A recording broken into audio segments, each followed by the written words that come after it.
All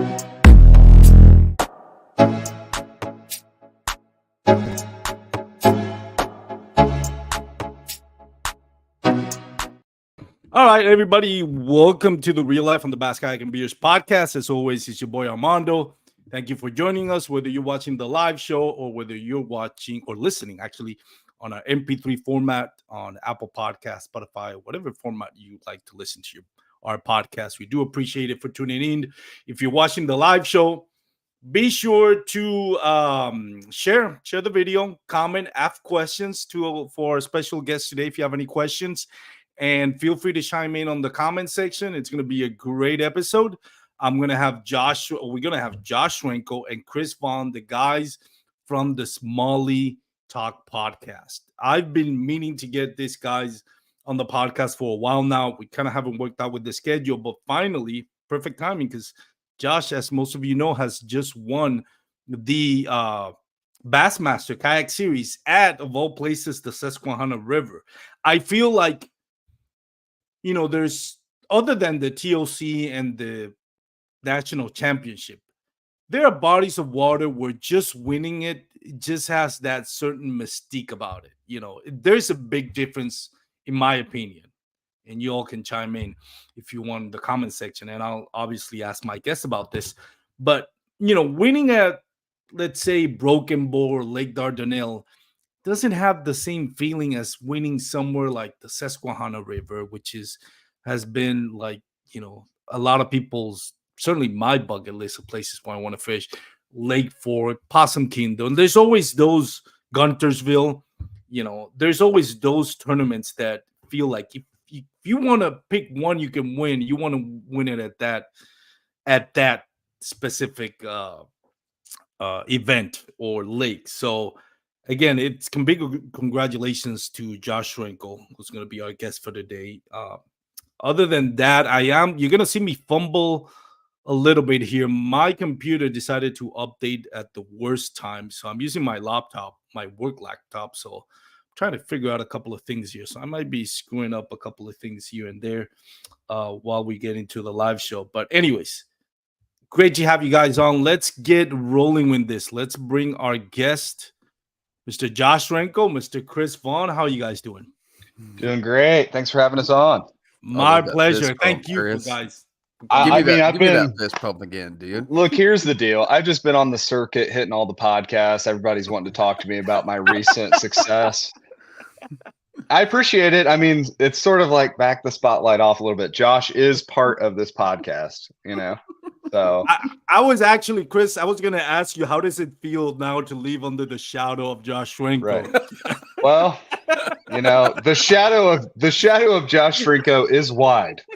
And I must say, it does suck that there's a formal acknowledgement of his alpha status. I have to say that. I'll take it, dude. Well, you know, what's the percentage of you're proud for your buddy and damn it, I'm gonna have to hear this for the rest of my life? Like, where does it? You know, that question. I do love that question. I haven't thought a whole bunch about it, but let me just get into it a little bit here. No, I'd say that the happiness for him went all the way through like our first two conversations about it.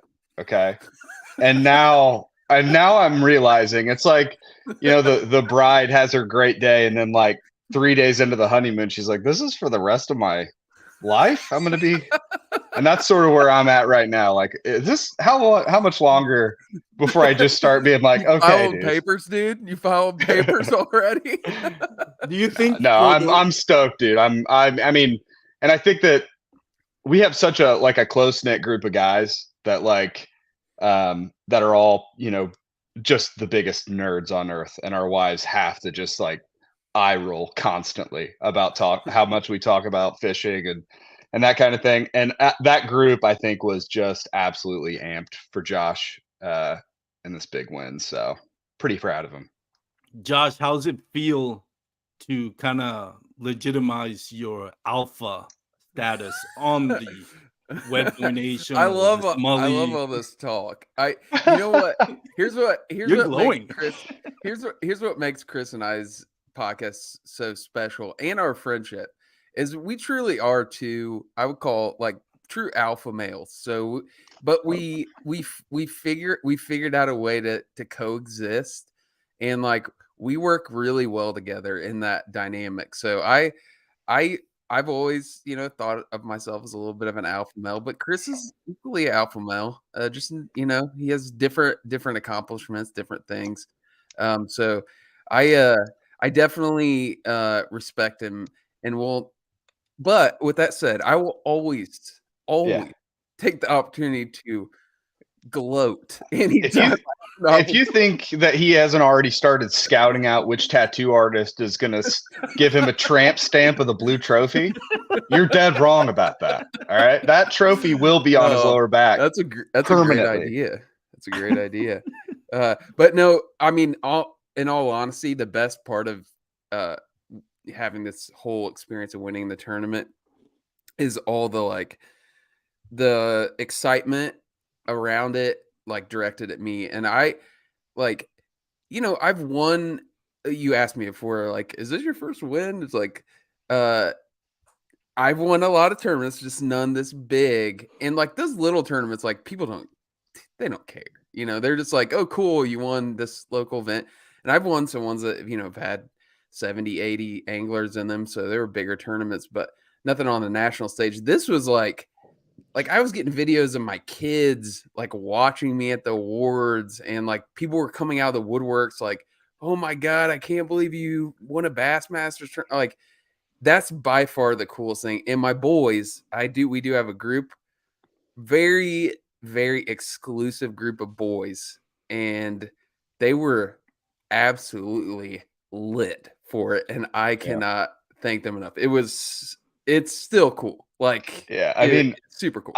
I told the story on our podcast, but like the first day of the tournament, I mean, I knew kind of his game plan going into it, and I knew that he was going to have a really good chance. And then day one of practice, he like sends me something. He's like, dude, I smoked 320s today. I was like, oh my God, like he's on him, And then the first day of the tournament, I was fishing with two of our buddies, and I just like around 1:30 in the afternoon checked my phone. And I was like, man, I haven't heard from him. I'd send him a quick text. Hey, how's it going? And next thing you know, he sends me like the leaderboard and he's in the lead.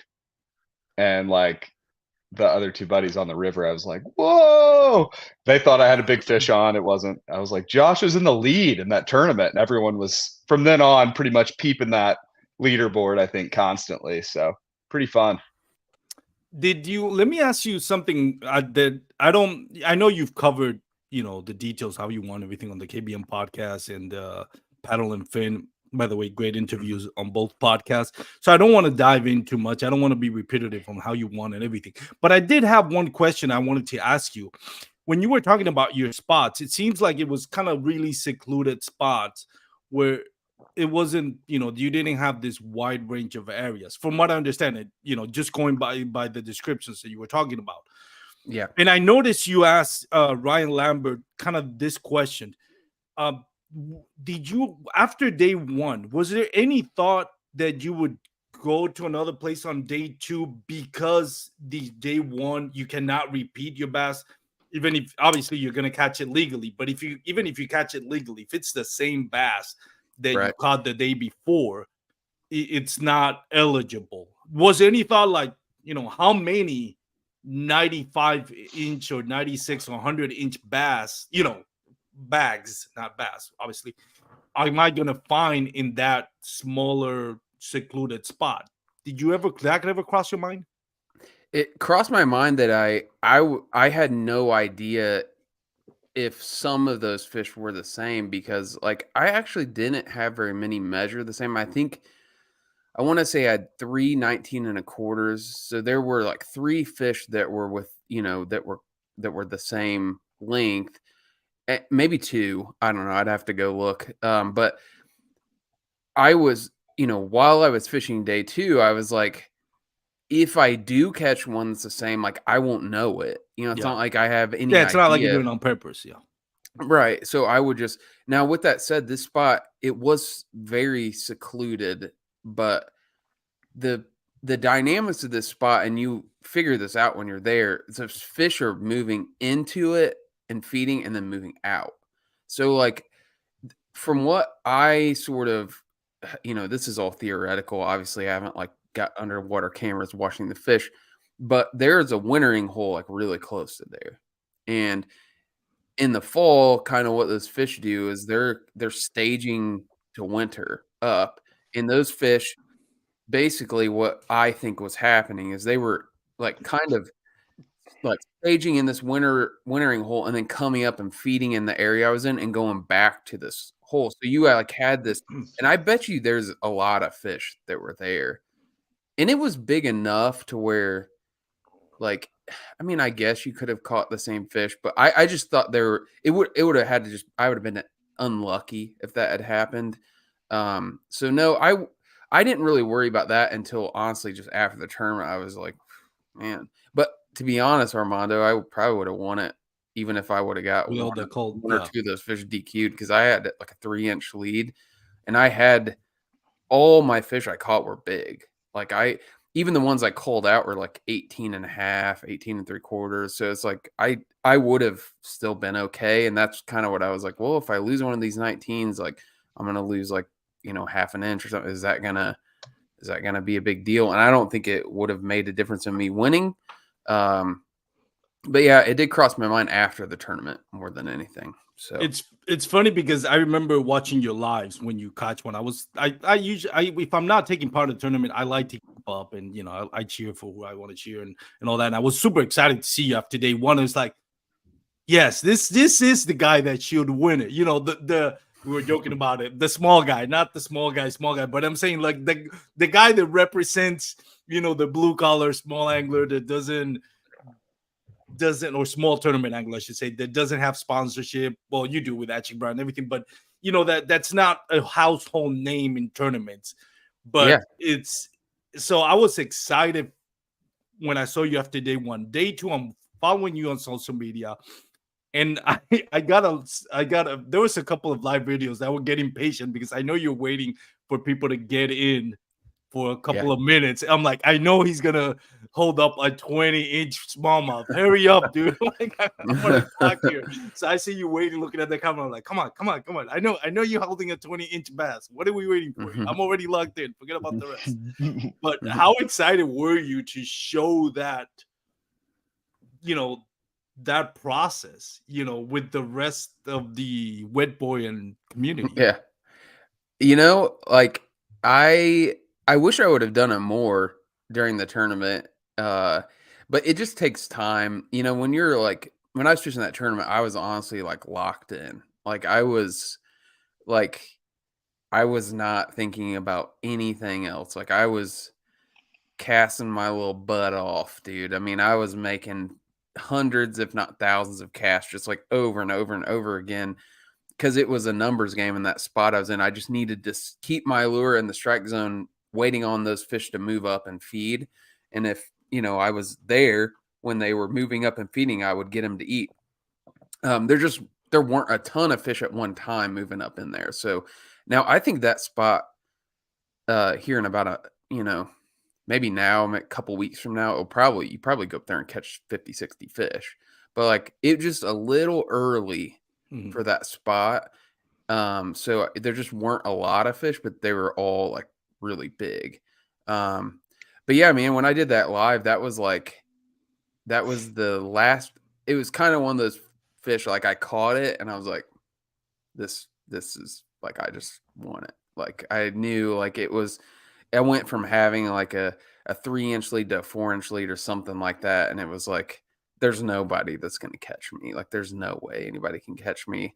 Did you not even have a doubt knowing that Russ Snyder was nipping at your heels? Because Russ Snyder is Russ Snyder. Like he's done it. Yeah, He's but probably one of the best ones. You're not even like how nervous were you until you officially find out? I wasn't nervous really at the awards at all. And here's why, because I've fished long enough to know, like, one, I had a pretty big lead on him on day one. So not only did he have to make that up, but he would have had to beat my 97 3/4 by like 3 or 4 inches. Like, dude, you're not getting 101 inches in a day. Like, I mean, I'm not saying it's not possible, but like catching 20s, like I've fished the Susquehanna quite a bit, and like 20s are hard to come by. Like they don't just like They're not just, and like he was having a day, like he had like 97 and a quarter or something like that. But like I was looking at his fish, like I did look at his fish and I was like, yeah, he would have to catch like 220s or a 22 or something crazy like that to even tie me. So I wasn't really nervous. No, not at that point. Like after day one, I was, but after I had 5 on day 2, I was like, it's a wrap. I was, I wasn't really worried about it. So, Chris, what about you watching your buddy, after day 1? Uh, were you like texting, messaging, like, hey, giving them like, hey, words of encouragement or rooting for you, like, or trolling him, or just, trying to, doing anything? No, I think I pretty much, actually, I think I might have called on the first night, but I think you're just pretty much in your little focus tent, your little mental palace, fully well, focused technically, up, you're or not I supposed don't to know. get advice from non-competitors. So I was being really like, I can't help myself. Even if you're yeah, even if you're winning the tournament, I'm still going to give you some advice. So yeah, I was like, yeah, that's the thing. I was being, because I've never had a lead in a big tournament like that. Like I've never, led in a multi-day tournament. So like overnight, I was like, dude, I can't, like, I don't want anybody having any reason to, I was like, I don't know if they're going to polygraph me, like I've heard stories of people getting polygraph tests and stuff. I was just like trying to, yeah, that now, day after, did you get drug tested afterwards? yeah, they drug tested. USADA? I failed for meth. Oh, that actually probably would create quite an advantage. Yeah. So. No, after that first day, I got all kinds of messages from people, a ton of people, just like, "Oh my gosh, dude, you're leading!" And like Bassmaster called and interviewed me. That's so Like cool. when I was leaving the ramp, and I was like telling him about. But I was at that point, and I'm kind of like this anyways with tournaments. Like I like to get to bed early. I like to like have my stuff organized. I want to retie all my leaders. Like I don't want any excuse for missing fish the next day.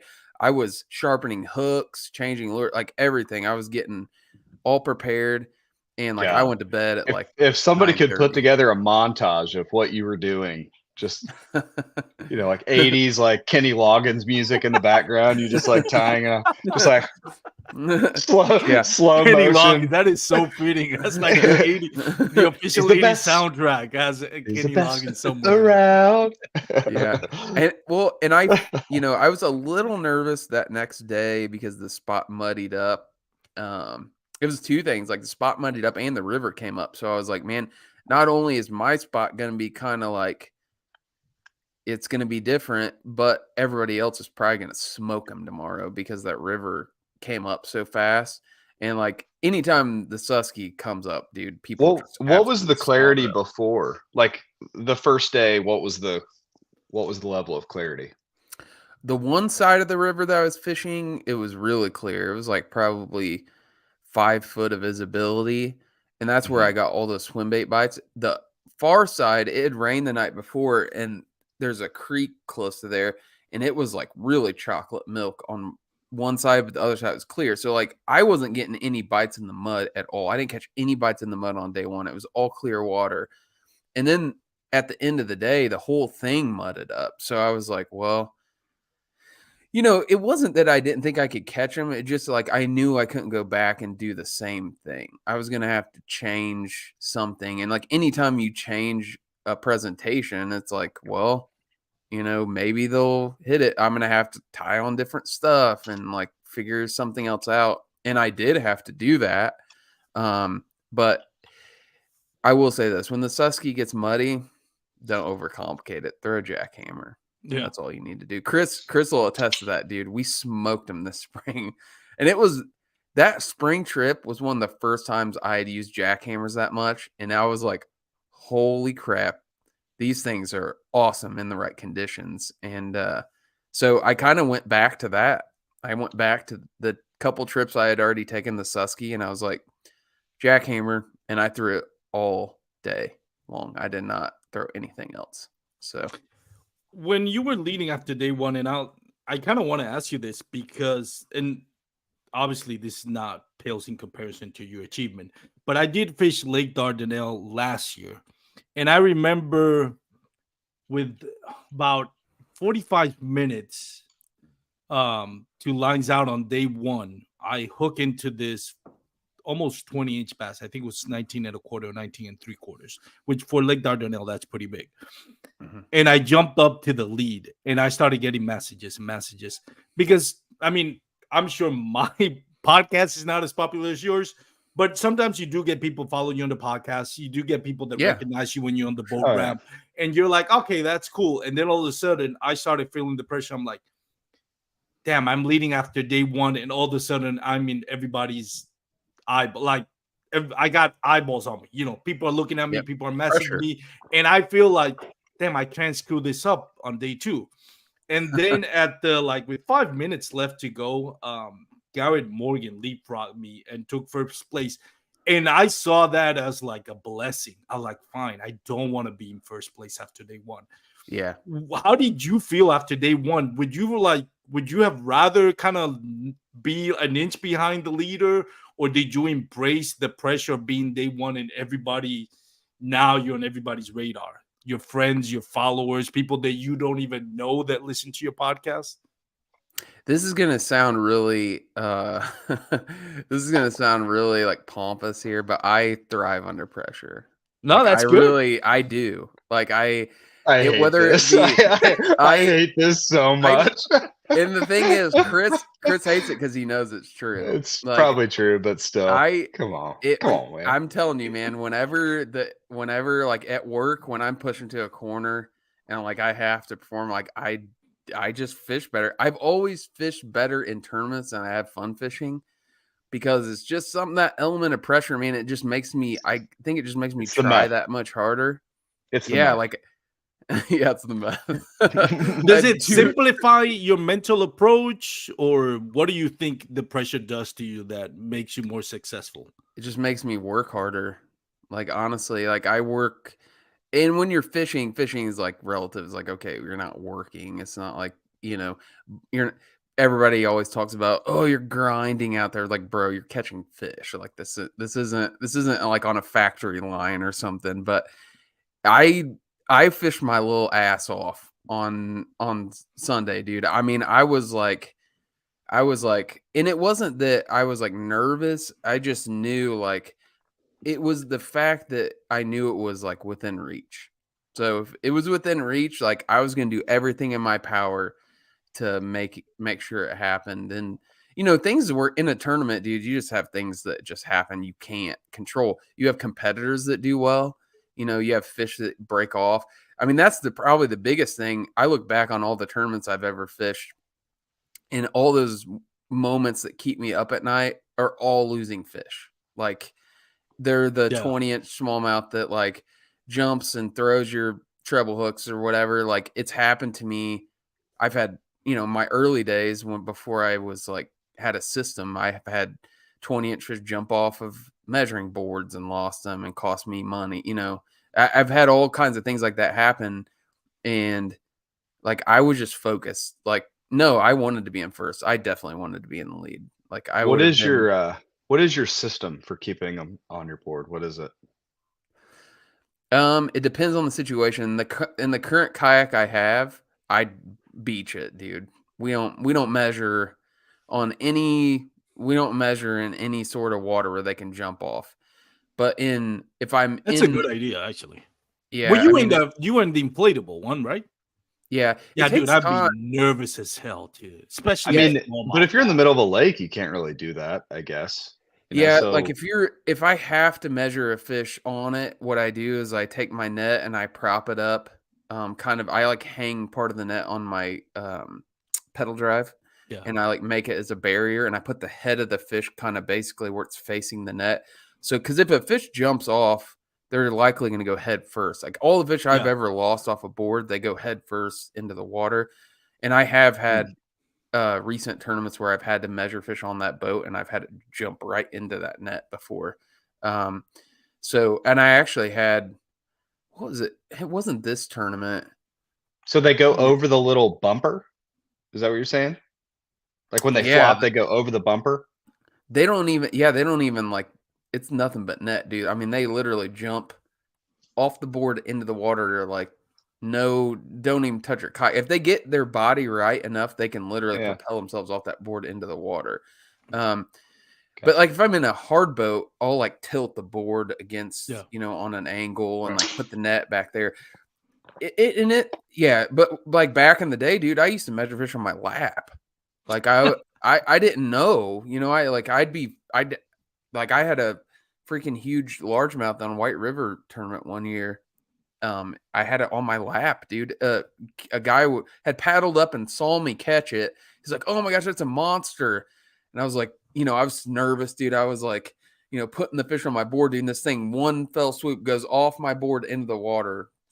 What are you gonna do? I mean, I was fishing with Peter from My Chaotic Fishing on Possum Kingdom, and he's mostly a boat angler, but he's starting to get into kayak fishing. And I didn't, when I say I fished with him, I don't mean that we were team fishing, but we were kind of fishing the same area. He catches this 18-inch bass, and he put it on his lap. I'm like, dude, I don't mean to tell you what to do, but you're making me nervous right now. Put that goddamn thing in the hole and take the picture, please. Dude, we got a picture of a guy, because we started that whole Quest for 23 thing. Yes. And so we get guys that'll send us anytime a smallmouth that's 23 inches gets caught in the United States, like we get a picture of it. Like almost everyone. And there's not that many. I mean, how many have you gotten? How many would you say ballpark? 10. 10? Yeah, I was gonna say more like 20 over the years. Yeah, I mean, it's been that's over a course of like 7 years. Yeah. So like it's barely ever one a year. And almost all of them are from the same place. So yeah. Well, a guy caught one this year, and we got a picture of it, and it's sitting in a hog trough on his lap, and I was like, "Oh my god, dude!" I remember that. I was like, "Yeah, how are you even doing that?" And he wasn't even touching. That's a man. That's a man that thrives under pressure. All right, just for the record, that man thrives under ignorance, dude. Because there's no way didn't want to insult the man, but yeah. Dude, yeah. There's only one way I'm letting that happen is that's if that fish is dead. What are you drinking there, Josh? What is that? Fat Tire. Is that Armando? What about you, Armando? Guy, right? What do you got? I am. What is this one? Golden Mustache. What is this? Ooh, I like that. German lager. So Golden Mustache. I like the sound of that. Is it a local beer? It's a local beer from Texas. That's cool. I had a good I'm one. Drinking this micro brew. You guys may have heard of it. You are the last person, Chris, I would figure for drinking Budweiser. He always it's the king of beers. I'm just actually, if we're being honest, grandfather? Are you a granddad? I'm just a huge fan of Clydesdales. That's just the bottom line. Chris drinks Chris's beer of choice is Stella Artois. That's what I do. I'm not gonna lie, that's a good beer. I do. Chris I always brings Stella's on the boat. That's the oldest beer, baby. It's like brewed in like 13. I think it's on the bottle, 13 something, 48 maybe. I haven't seen anybody drink a Budweiser, and I don't remember how long.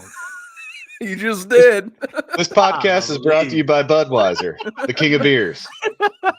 Hey, Armando, I did want to tell you, because I was listening, obviously, when you were doing the intro.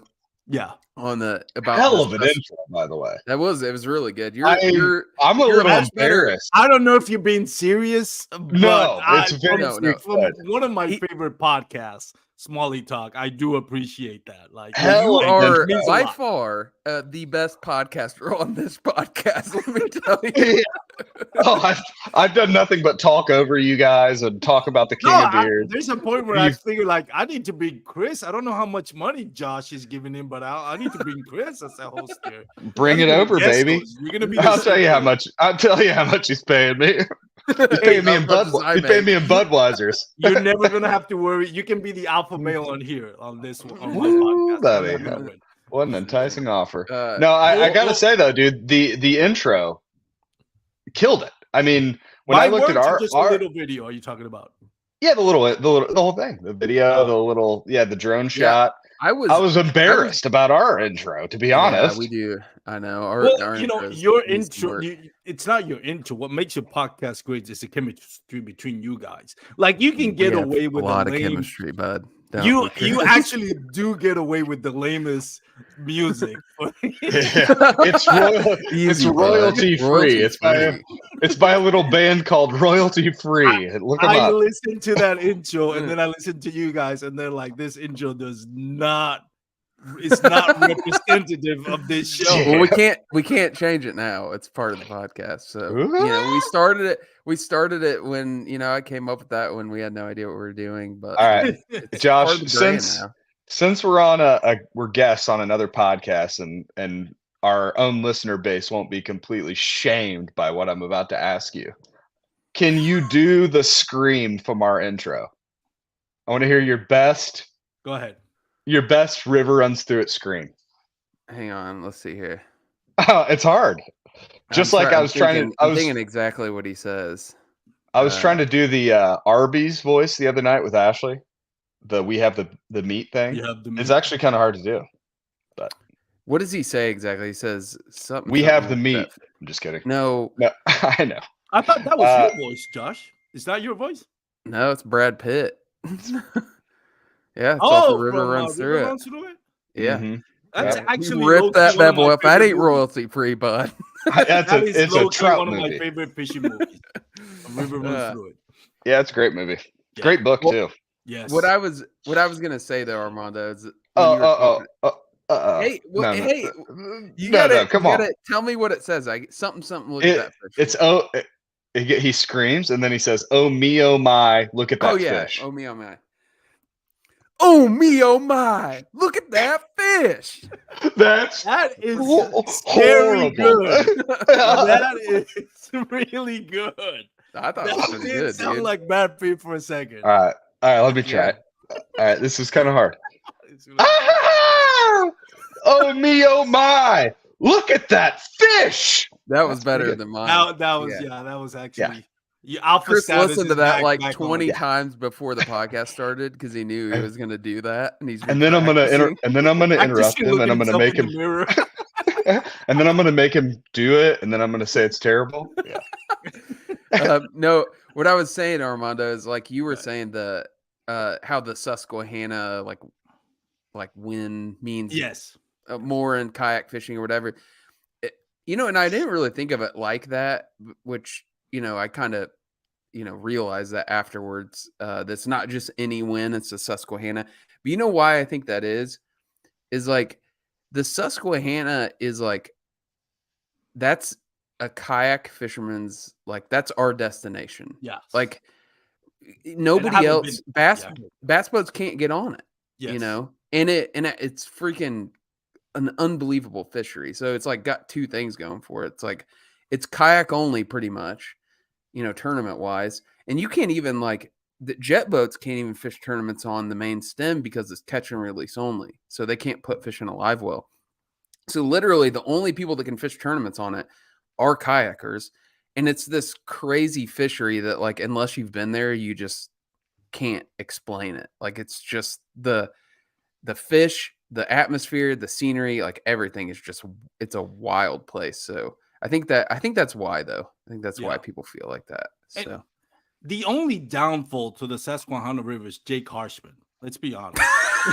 That's the only negative thing is that there's a good chance you're gonna run into Jake Harshman. I love Jake. He's a good dude. I love Jake. He's a good dude. He's a hell of a fisherman too. So yeah, he is. When he's got his Crocs in sport mode, he's a hell of a fisherman. I don't know about when they're not.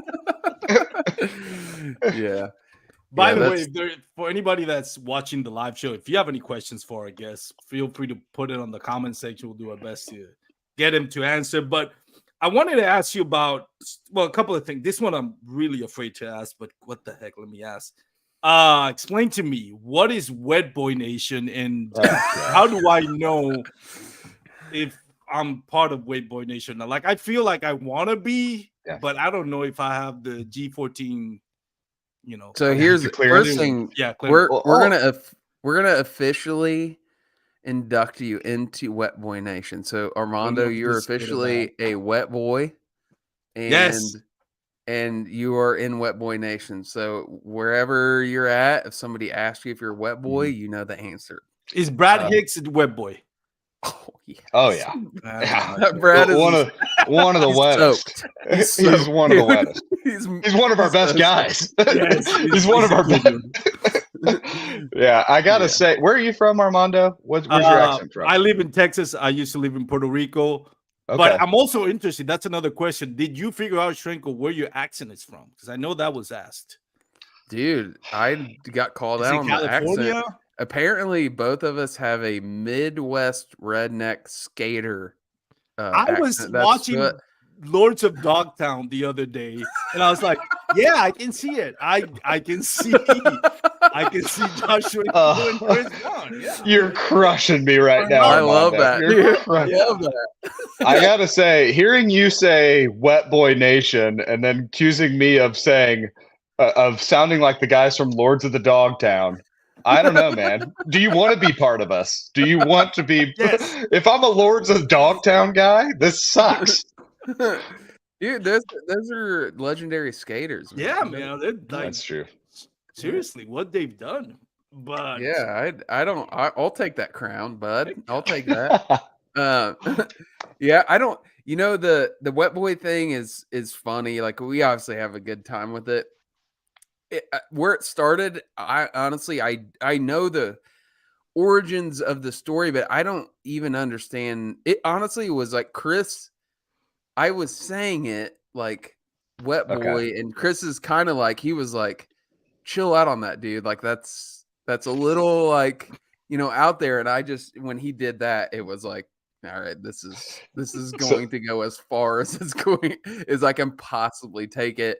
And it didn't take much. We put it out there, and it's so fitting because the type of fishing we do a lot of wade fishing and stuff where we're in the water, so we're wet, and wet boys just get wet, dude. That's just like what we do. We get wet, that's stay what wet. I want to think it is. That's We're like pigs to slop. So the original story was we have a great friend, a dear friend of both Josh and I, and I'll just leave it at that. So he remains somewhat anonymous. We have a dear friend that he was like, it's kind of weird, like when you're on Instagram and stuff, you're like talking with a bunch of people that you don't really know, like you kind of have that common thread of like fishing, but like you don't really know them, right? You're just kind of chatting back and forth. So we have a friend that like got a message and was like, "Hey, I make custom nets. Do you want one?" And our friend was like, "Absolutely, but I live in Danville, Indiana." And the guy's like, "Sure enough, I live like not that far away." So the guy's like, "Okay, well, yeah, if you're gonna give me a net, IRL, baby. let's meet up in IRL, dude. IRL." So he meets this person at like a Meijer parking lot or something. Turns out the person that he's meeting is like 14 years old or something. Oh, I remember this story from the podcast. It's not an adult. Yeah. So he's with his grandpa though. Yeah, he's with his grandpa. But our buddy thought that he was like an adult person, and like a kid shows up and he like tells us that story, and we just started ripping on him pretty much. Dateline to come out. Come here, exactly. And we're like, wait. And they hold on, sir? Why did you bring 2 spools of 10-pound fluorocarbon with you to this meetup? They ended up fishing Oh together, my God. didn't they? Yeah. They ended up, and we're like, whoa, wait. So you met a boy and you went and got in the water and got wet with him? Yeah, wet boy. Yeah, that's how it came about. Yeah. Some of that made it onto the remember pod. listening to Some that of it got episode. bleeped, I think. Yeah. I think there were some jokes about being like, "Did you meet him on the dark web? Yes, What is the beach like on Epstein's Island?" Like all those types of things. So. I remember that. That is one of my favorite episodes. That and the one with Travis Van Newman was one of my favorite episodes. But yes, I completely forgot about that. I remember. Yeah, that was a great episode. The Smallie's Rock thing. Smallie's Rules. Or Smallie's Rules. You see? Yeah, I'm officially a web boy now because I Yes, Nice. sir, you are. There we go. Absolutely. Yep. What has Yep. been your favorite episode that you guys recorded, or your favorite guest? Tim Holschlag for me. I can answer quickly because Tim was like a legend, in the smallmouth, in the 35 of us in the smallmouth community. Tim Holschlag is a beast. He's the, Rip, kind of baby. like the, huh? Rest in peace. RIP, dude. Yeah, we got to interview him like the year he died. And Yeah. I mean, we're both, that's like when Josh and I, we kind of got into this around the same time. I mean, we both fished our whole lives, right? And I smallmouth fished when I was little. Josh smallmouth fished when he was little, but like we really got serious about it around the same time. So we're kind of both learning it together, learning how to do it and that kind of stuff. And one of the first like really like big like leaps in knowledge came from reading Tim Holschlag's book, Stream Fishing for Smallmouth. Fantastic book. I think it's got some like antiquated ideas on like gear and stuff, but like as far as like breaking down a river, like where smallmouth live, where they don't live, yeah, it's phenomenal. And we got to interview him on our podcast the same year he died. And that's just somebody that like, for me, like, there are a bunch of those types of episodes, but like, I would have never gotten to meet Tim Holschlag, if we weren't hosting a podcast, and that's, so I think that one definitely for me. What about you, Josh? You know what? A lot of people ask, like, they'll find out about the podcast and they'll be listening to the newer episodes and they'll, hey, what's like some of your older ones that I should dig back in and go? And the one I always go back to is our original one with Reed Morehouse. We call him Dr. Mudbug. And he did his dissertation in college, his PhD on crawfish studies. And he is like the most knowledgeable guy probably in the entire country on crawfish, which, if you're a smallmouth guy, like that's a pretty big deal. And we did an episode where he talked probably hour and 20 minutes literally on like the life cycle of a crawfish. And it was like stuff I had never heard, or I'd heard bits of it but I just didn't understand the totality of it. And like, that's one you can listen to like today and you're like, oh, I'm 2% better fisherman than I was before that, because you just understand how crawfish work and how fish, use them as forage. And it is a really, really cool episode. They actually did 2 of them that were really good. Yeah. The other one one was the best though. Yeah. What was the other one? It was called The Life Cycle of a Smallmouth, I think is what it was called. Yeah. We need to have Reed back on because Reed lives in Indiana. So he's like, local. I actually was texting him yesterday about something else, but we should have him on for sure. Or you should have him on, Armando, if you can. And yeah. You should definitely. He's phenomenal. I mean, the life cycle of the smallmouth was, and he's just a super. I mean, I think his PhD, like Josh said, was in crawfish, but I think his like masters and PhD like are in fisheries. So he's like a super knowledgeable guy. Is he like on social media, or how do you contact him? I'd love to get more knowledge. I'll send you his info. Yeah. He's on. He's what is his Instagram? I don't know. I'll have to look it up. Well, I'll look it up real quick. Let me ask you this, Josh. You got, you qualified for 10 kilo. Are you going to do the Bassmaster Kayak Series Championship? Hell yeah, I am. I'm gonna go represent Wetboy Iotic Fishing. Yeah, that's his. Yeah. There it is. What is that say? IOTIC. Oh, IOTIC. Iotic Fishing. Yeah.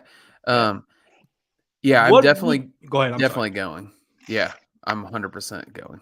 So. What do you think would be the damage to the Smallie Talk brand if you win that tournament on largemouth bass? That will not happen. I can promise you. If I catch a largemouth, I'm stomping it and throwing it on the bank, dude. Yeah, I can just imagining you having like 100 inches of largemouth bass and say deny. I'm not going to. I've literally in tournaments before. I've had a largemouth on my board, and like, if I knew it wasn't going to make a difference in me winning or not, I was like, I'm just deleting this fish. Luckily, I've never been in a position where I had to submit one. So I'll have to, if I ever get in that position, I don't know what I'll do. It's going to be interesting. So it's what is 10 killer an impoundment of? I have no Illinois idea. River. What is it? It's the Illinois River. Okay. Yeah. So, I mean, there are opportunities to river fish there then, I guess, if it's a river system. It depends on where they end up making the boundaries. I'm actually, wondering how that's. I'm somewhat lobbying for them to open up the river more, because the bass boats. That's a really like 10 Killer is like known around the country. It's like a really good lake, and typically the boundaries for bass boats are pretty far up the river. And I heard they were going to make the boundaries a little bit closer, which didn't make a lot of sense in a kayak, because then you're like, you can't run like a bass boat can run up in the river. Like we can't really run up in the river, not very far with an electric motor anyways. So I'm actually hoping they put more of the river in play, because I'll probably be fishing the river just because that's what I do.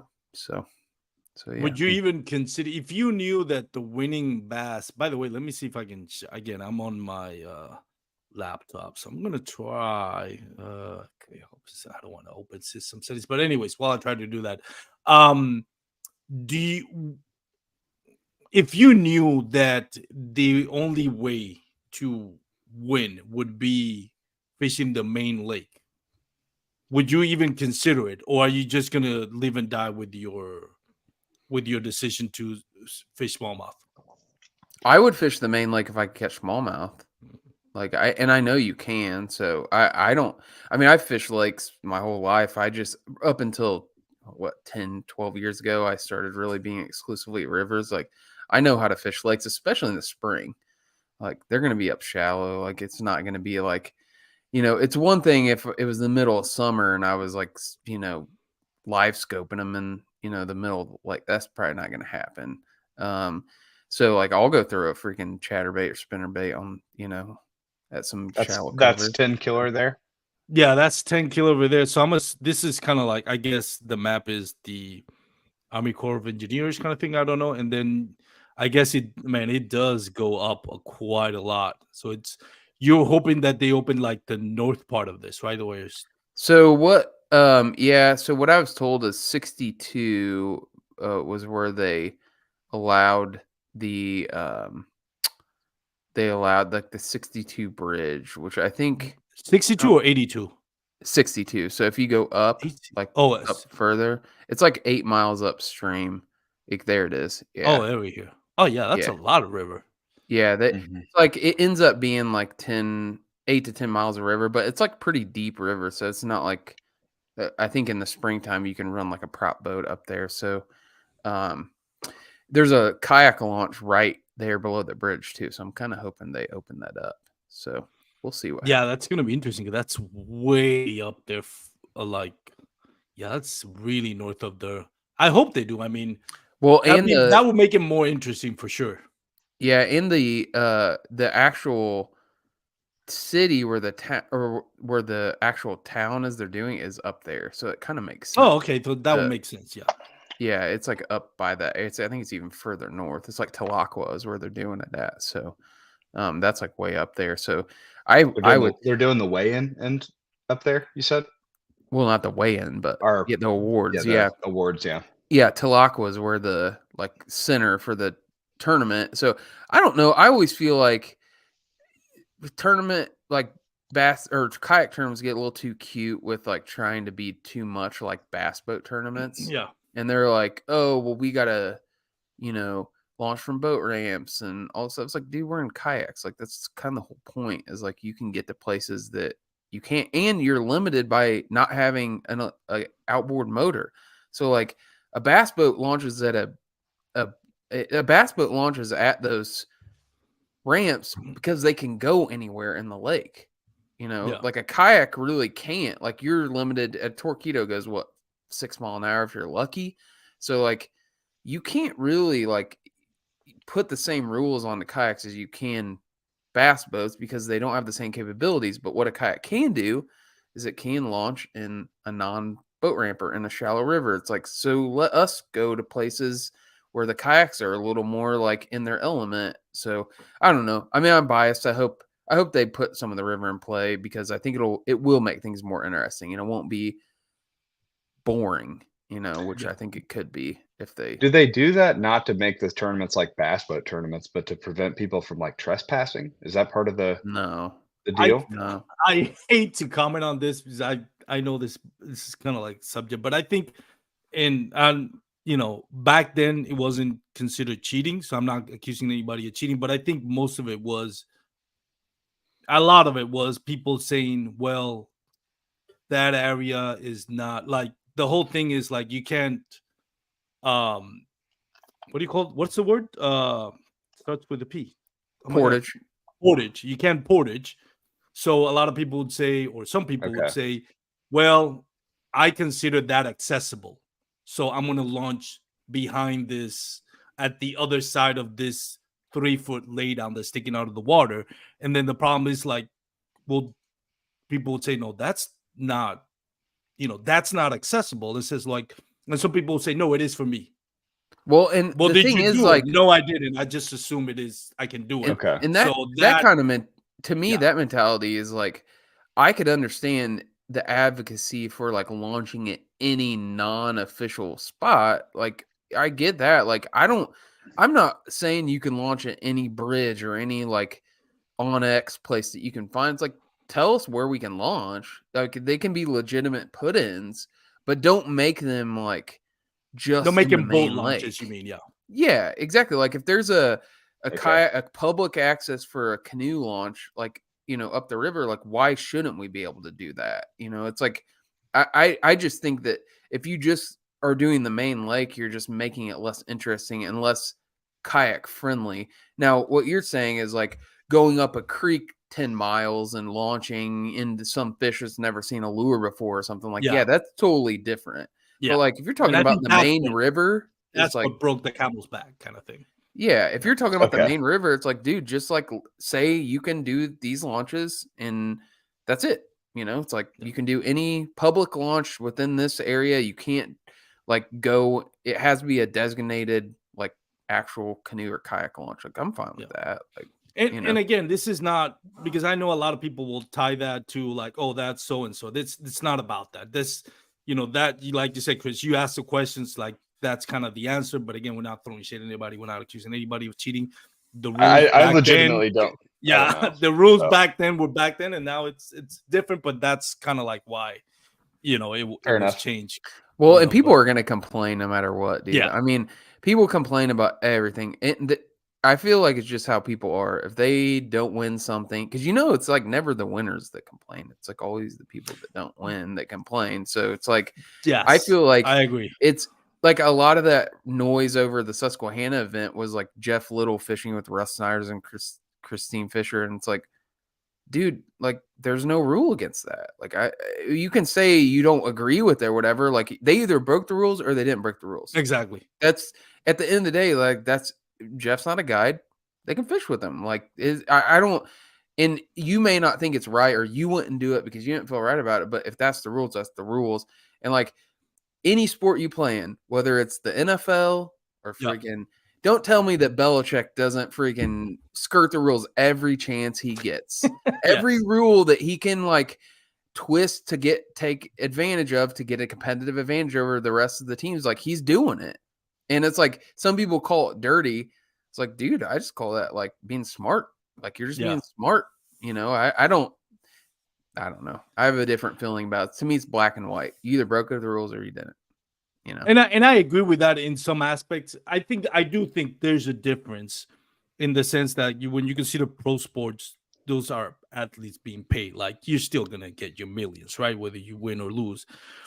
I can understand from the guy that has to pay for entry fees, has to pay for Airbnbs, has to pay for the food, gasoline, whatever. So I get that the perception of not having an unfair advantage is heightened by the fact that you're paying to play, not getting paid to play. So I get that part. I do agree with you. Like if I zeroed out on a tournament or I didn't get in the money, I'm not gonna complain because I may be even right to complain, but I'm like, you're gonna come out a little bit as a sore loser. Like I didn't do well on the tournament. I didn't do enough to catch a check. So to me, it's like, that's why am I going to complain about what else somebody did? Now I can understand, again, there's some people complaining that maybe you lost AOY. Maybe you lost first place. Maybe, and again, AOY comes with the attention of sponsors and all that. That I get, as long as you did good on the tournament, as long as you feel like, hey, I was kind of leapfrog because of this. I personally don't think Jeff Little had any malice in his intent or trying to help his buddies, whether it's Christine Fisher, whether it's Russ Snyder, whether it's Drew Gregory. I don't think he was legitimately trying to help anybody win a tournament. He was out there to create content for his channel, for Tonquito. He's done it throughout the whole year.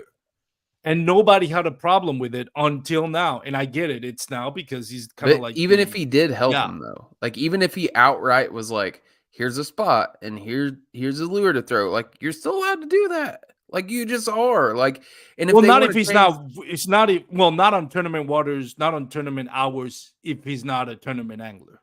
You can do it during practice. But during practice, Yeah, during tournament day, you're right. During tournament day, that's different. But during the practice, I didn't know any of those rules beforehand. I had to look it all up before I went there. Because we also have listeners and stuff that are like, "Oh, you need to go here, you go there." Like, well, I don't know what I'm allowed to do and what I'm not allowed to do.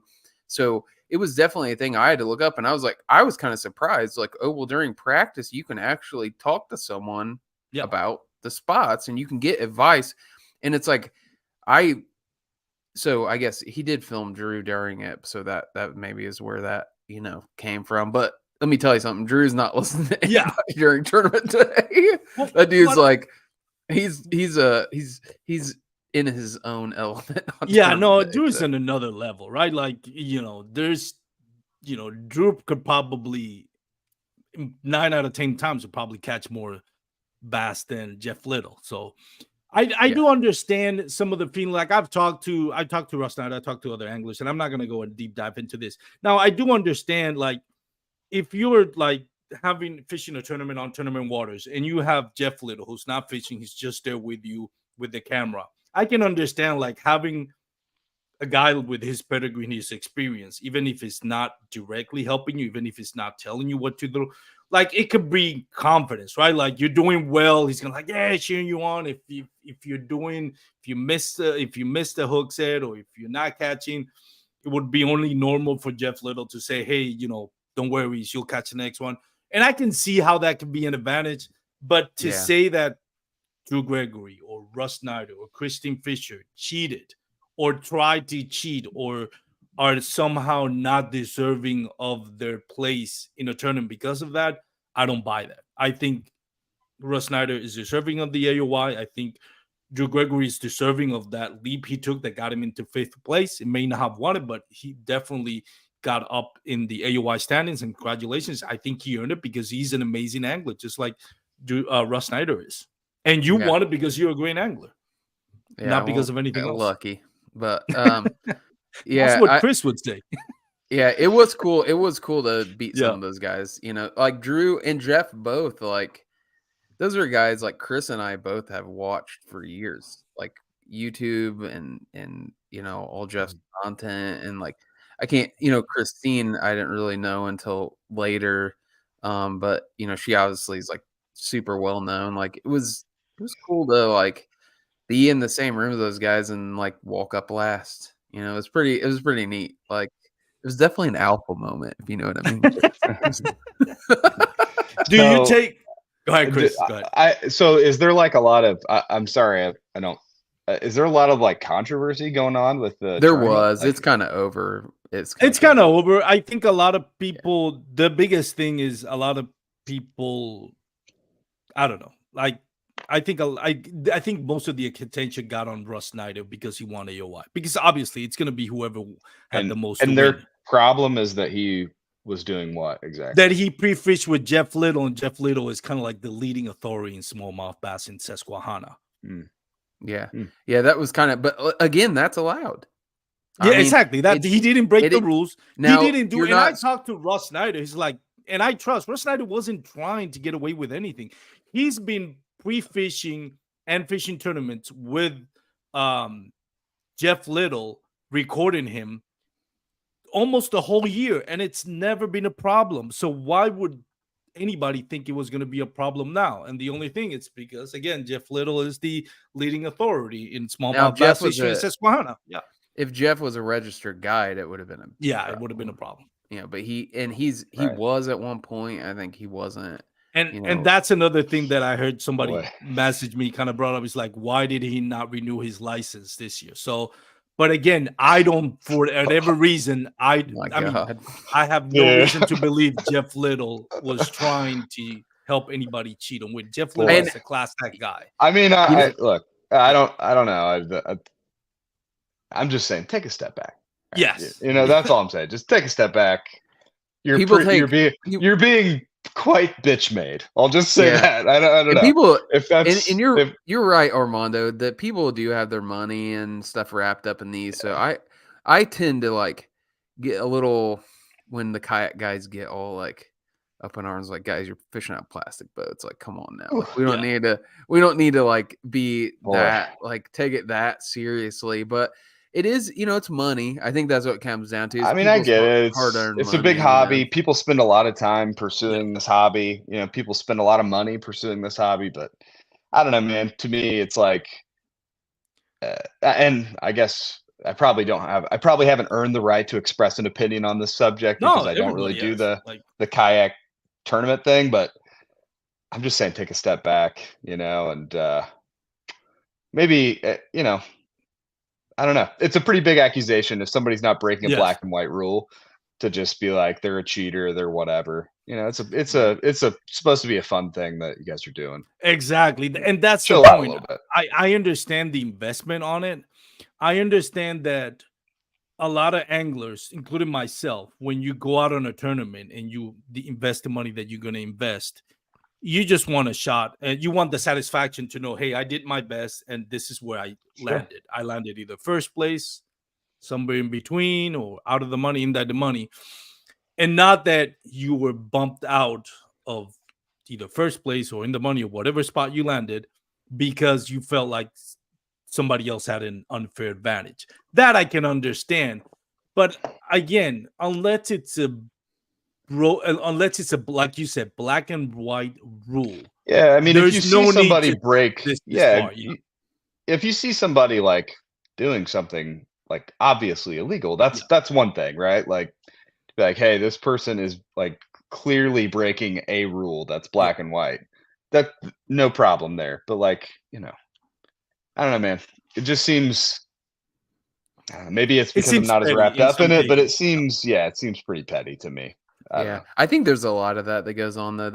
I was just involved in this latest one. I feel like it, especially you go on KBN and it's like, that's like every tournament there's some controversy. It's like my God. I think just some people. So it's not unique to this particular one. Then it's just all of them. Like I mentioned in the intro and Judge alluded to it. There's certain lakes that have that mystique. Susquehanna is one of them. The fact that usually it's always like the last tournament where that's where somebody clinched the AOY. And usually the last tournament is going to be held at a big name lake, so that doubles the drama, I guess. So I think that's a little bit like Susquehanna is meant to be the clincher for the AOY. Guntersville, Pickwick, Lake Fork. Those are lakes that are meant to have that. If you want to clinch your AOY, you want it to be at those kind of lakes. So, like you said, it's just layers on thing. But I want to end it with this point. Russ Snyder did not cheat, did not anything that he hadn't done in other tournaments. He did have no malice in trying to cheat. He had no malice in trying to get an advantage over anybody. Neither did Jeff Little try to help out their buddies.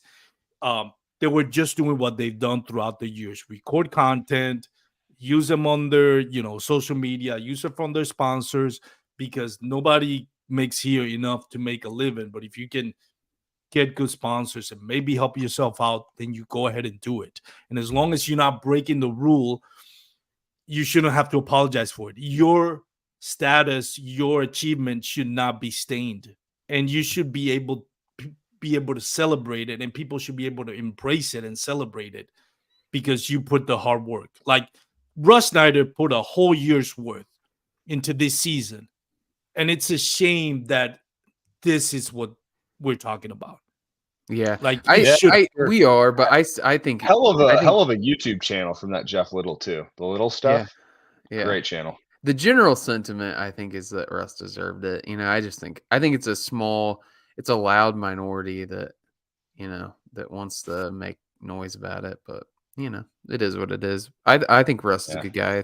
I think he's above board. So great fisherman. Dude can freaking sling it. I mean, look at him this week.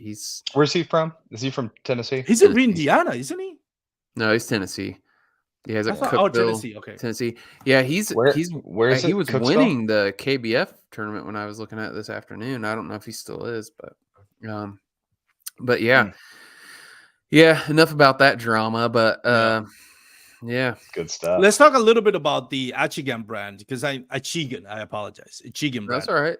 How did you came to this awesome brand, and what inspired you? Because there's really, I don't know of any smallmouth brand like that's as niche as it gets, but somehow you've kind of managed it to get it mainstream into these into the sport of bass fishing. Yeah, it's not as mainstream as I want it to be, but it's getting there, right? We're getting there. I honestly comes from a place that's just like about as genuine as it can come. I just love freaking smallmouth fishing. Like, I mean, I remember when Chris and I came up with the podcast. I was like driving, doing something, and I was like trying to find smallmouth content on podcasts. Like, I was like, dude, there's got to be more out there, and everything that was out there was like super lame. And I called him like, dude, let's like start up a smallmouth podcast. And he's like, yeah, let's do it. And it just like the brand was a similar thing, except it was more out of my like business mind. I was like, oh, I want to like build a company based on the brand that I love, based on the fish that I love.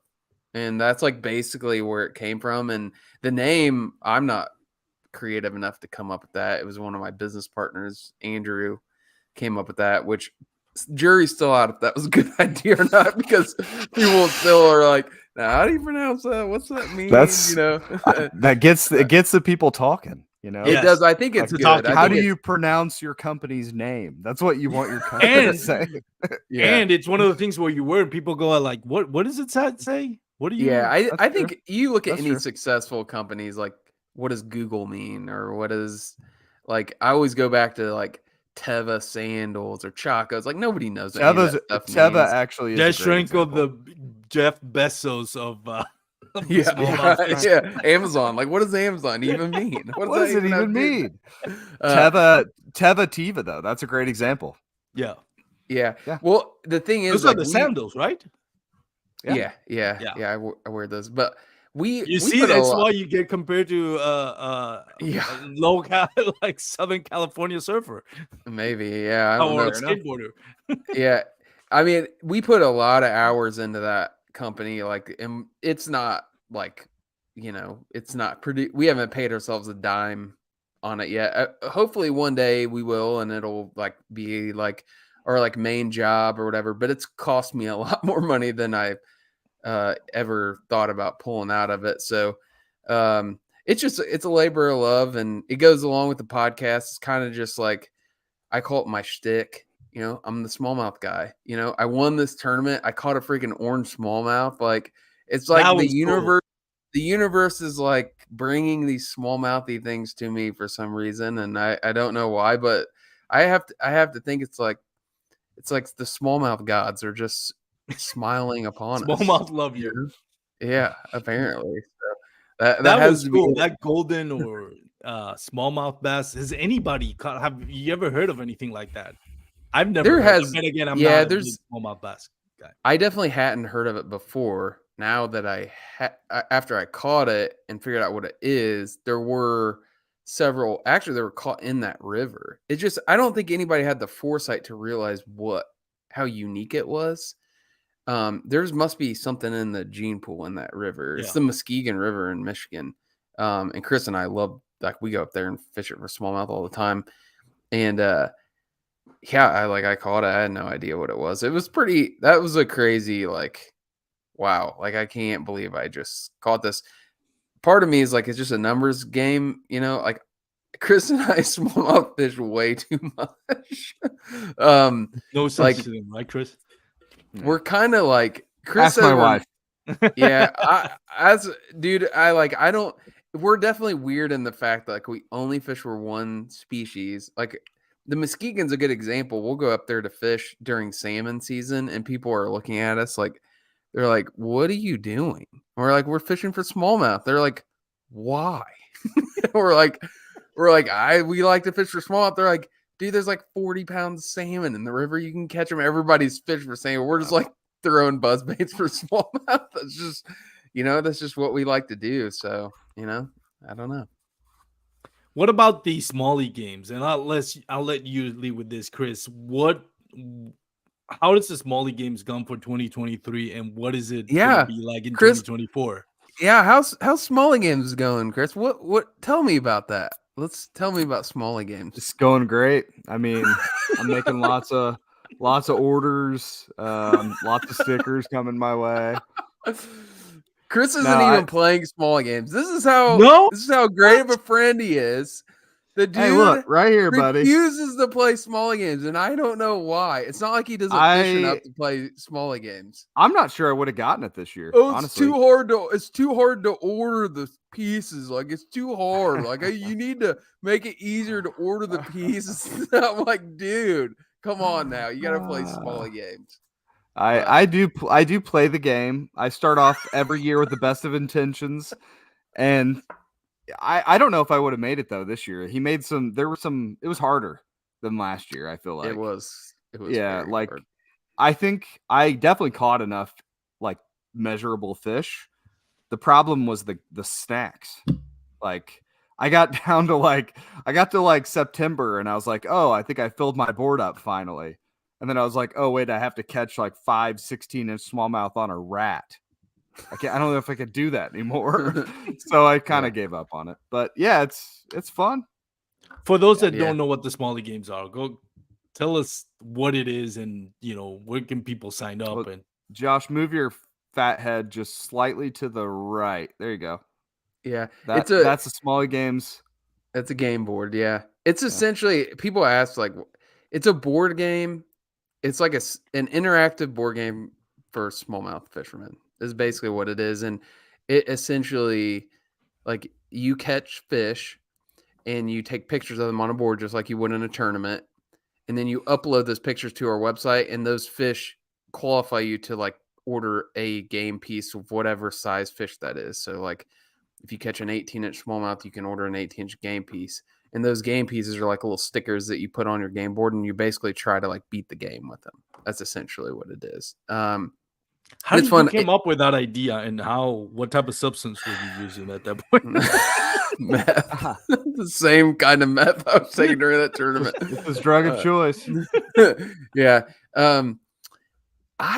That's a good question. I don't even know how that happened, but I was just some guys, and I was actually thinking of Chris during this brainstorming session. I was kind of a lot of guys out there like to fish, but they don't like to do tournaments. And I was and I respect it, because tournaments stress me out sometimes. And I'm like, why am I even doing this? A lot of drama in them, from what I heard. Yeah.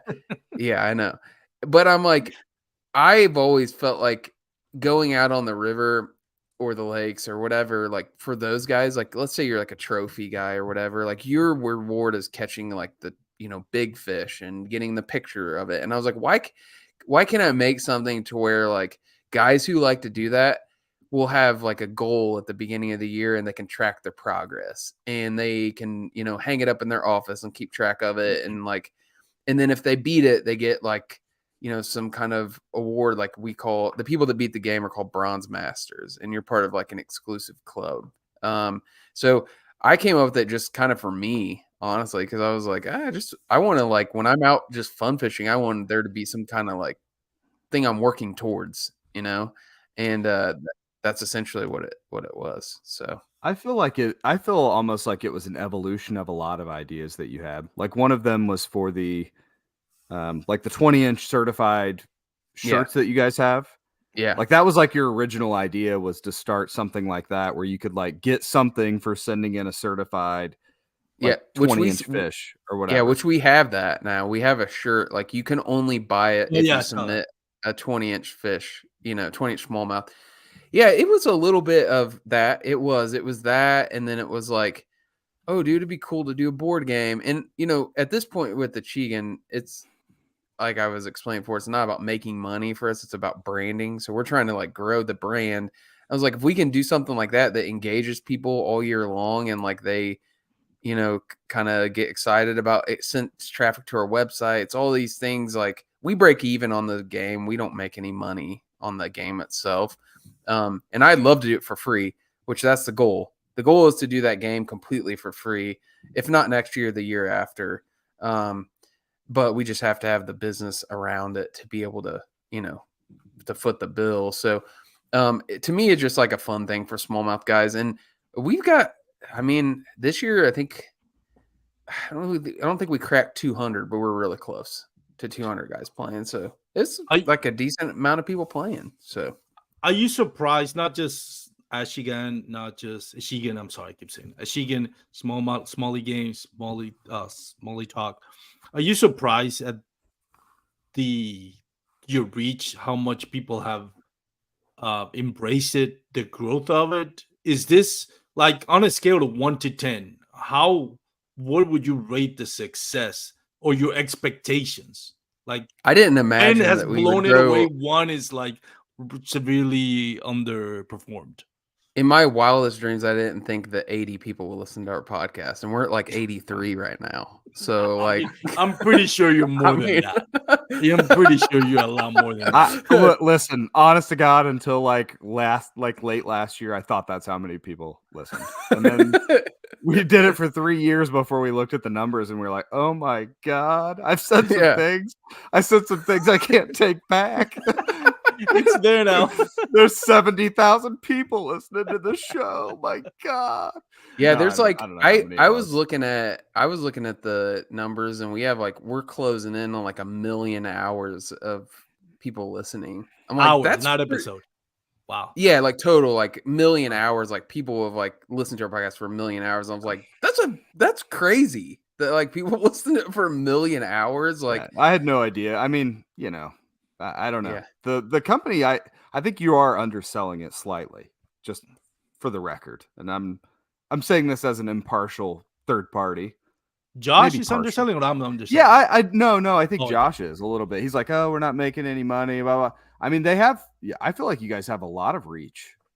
Yeah, we do. I mean, we're getting there. It just, dude, you got 200 people playing a board game about smallmouth. That's pretty crazy. How many people? Like I think about it, a board game of smallmouth. Yeah. That's crazy. 200 people. That's pretty cool. Yeah, I thought we would do the podcast for 5 episodes. We wouldn't be any good at it, and here we are 3 years later, and there's 83 people listening. More than 83 people. I'm sure you can add a couple of zeros to that. That's the thing is like it is I think the reason, you asked for a number, like, I don't know. I kind of expected if you stick with something long enough, you'll, and it's coming from a good place, because the thing about Chris and I is like our podcast, it's as legit like as it comes. Like we don't do it for the like the clout. Like we just don't. Like we're doing it because it's a labor of love, like you mentioned. Yeah, like we just really like the smallmouth fish, and we like the community around it. We like we certainly don't do it for money, but we would. No, if you're listening to this and you're thinking kind of like that, money would probably do some things. We would do that. It's kind of like that Fast and the Furious kind of thing. I don't care about money. I just want the respect, but I'll take the money. I'll take the money.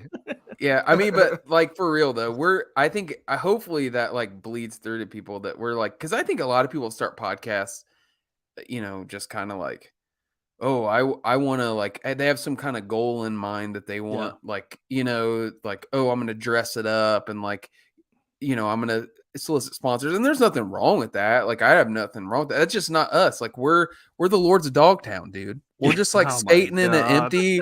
We're skating in an empty swimming pool. Peralta, Like, Seaboys. Mountain Dew Code Reds and just wearing Jinkos and Vans. So I did see this made me feel, and Ashley, my wife, immediately dumped on me for it. There's an Allstate commercial that's out right now. Have you seen it? You would know which one I'm talking about. The guy's listening to podcasts. The guy's listening to podcasts throughout the commercial. Okay. And then he gets to one part of the commercial and he says, the lady's like, "What are you listening to?" And he goes, "I'm listening to a podcast about fly fishing because people do that. And why would you?" And I was like, "Oh, damn." And Ashley looked, us, dude. dude, he nailed me. And then, of course, we saw that commercial in the football game, and Ashley looks right over at me and she goes, like that. It's like, that's all she had to say. Destroyed me. Yeah. Is it Liquid Mayhem? No, it's not fly. I can't find it. No, I thought it was an Allstate. I'll see if I can find it while you guys You know the one with Mayhem? Yo, yeah, the Mayhem ones are great. Yeah, I don't know. The Bieber, or he's that guy was on 30 Rock. Great actor. Hey, Yeah. I hate to cut this short, but I got I got a a jet, jet, man. Yeah, no, I got my wife made dinner before I started this, and I was like, "Oh, I'll just be a little bit up to eat." No, So. I appreciate it, and I was about to say thank you for taking the time, so I appreciate it. Before you go, if you want to say any last words, I know you gotta go, but anything you want to plug, sponsor, go right ahead. I mean, the only thing I know say is, know what I said, Chris. I'm sorry. Yeah. You sure you want to ask that? I'll take that back, but go ahead. Yeah, our podcast, Smallie Talk Podcast, we sort of like interact with people on Instagram. So, if you want to check us out at Smallie Talk Podcast on Instagram, if you want to be part of Wetboy Nation, it's not hard. It's not hard. It requires a couple pics to our DMs, and we'll certify you real quick. Do not solicit people, these monsters, for pictures on the internet. Smallie Talk Podcast, and then Achigan brand. We're Instagram is also Achigan brand at Achigan brand, and then we're achiganbrand.com. If you want to buy anything, I'll make a discount code for your listeners, Armando. Really awesome. Yeah, we'll do BKB 15% off. So BKB 15. Let me put in the banner real quick before you go. Yep. BKB 15. Yep, BKB 15. They can just use that at checkout, 15% off, one-time purchase, whatever you want. So there you go. So, yeah. All right. So, Chris, any last words? No, appreciate you having us on, Armando. Word. No, you want to plug your law firm, Chris? There's probably some don't people know. in need of legal advice. Chris is an If you're attorney, looking- so if you're looking for a. No, I appreciate you, Armando. Thanks for having us on, man. Appreciate you. I appreciate the time, and again, thank you so much. Best of luck on 10 kilo, and for you, Chris, and Josh, and Chris and Josh, as far as the podcast goes and everything that you're doing. Good luck with everything and much success, man. Hope to get you guys on the podcast pretty soon, and looking forward to listening to your podcast. And maybe get some. Maybe I'll qualify for a 20-inch smallmouth bass. I might have to go to Susquehanna, not in Texas. get it, baby. Get it. All right. For those out there listening, thank you so much. Wear your PFDs. Have a great night, everyone. Peace out.